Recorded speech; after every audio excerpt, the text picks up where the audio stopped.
community, involved in everything at church. He was the first to arrive and the last to leave.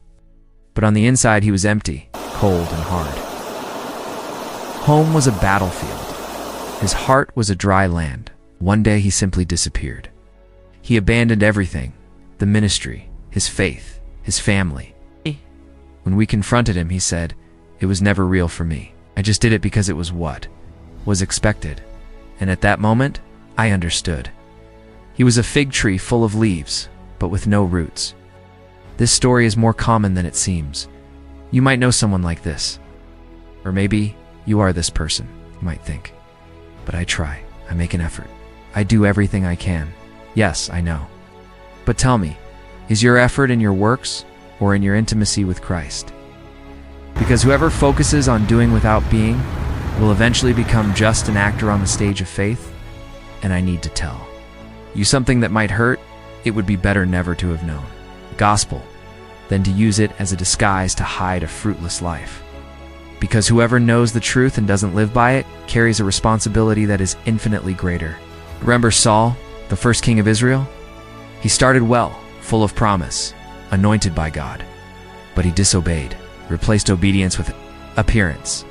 He preferred to please the people rather than God. The result? He was rejected.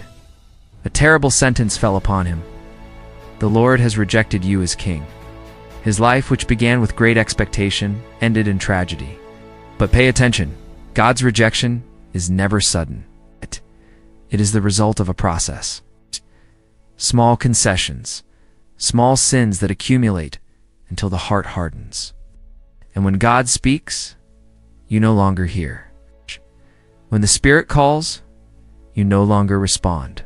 And then the axe is laid at the root. Do you feel this? You feel the weight of this truth? Because the goal is not to create guilt. It is to create repentance.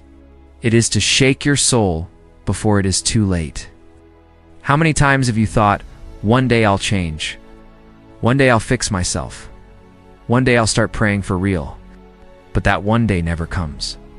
And maybe if you continue like this, the day will come when the sentence will be pronounced, "I never knew you." This is the greatest nightmare of a religious person, to discover at the end of their life that they lived to impress people, but were unknown by God.